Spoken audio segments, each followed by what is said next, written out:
Praise the lord. దేవునికి మహిమ కలుగును గాక. అందరూ బాగున్నారా?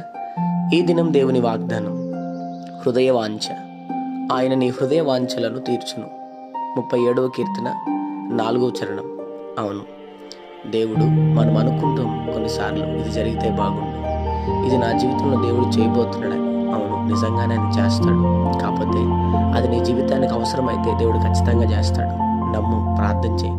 నీ హృదయంలో పెట్టుకున్న ప్రతిదీ ప్రభు దగ్గర చెప్పు, ఖచ్చితంగా ఆయన నెరవేరుస్తాడు. నీ హృదయ వాంఛను తీర్చడమే కాదు, నిన్ను ఆనందింపజేసి నీ కుటుంబానికి నెమ్మదిచ్చి ఆయన సంతోషంతో నింపి నీ హృదయ వాంఛలను నెరవేర్చునుగాక. చిన్న మాట ప్రార్థన. ప్రేమ కనికరము గల మా తండ్రి, నీకు వందనాలు. ఈ ఉదయకాల సమయంలో బిడ్డలను మీరు దీవించి బలపరిచి, వారు వెళ్తున్న ప్రయాణంలో, మార్గముల్లో, పనుల్లో, ప్రయత్నముల్లో ఈ దినం మీరు వారికి తోడుగుండమని, నిశ్చయంగా వారిని, వారి కుటుంబాన్ని దీవించి ఆశీర్వదించి వారి హృదయ వాంఛలు మీరు నెరవేర్చి దీవించమని యేసు నామములో అడుగుతున్నాం తండ్రి. ఆమేన్.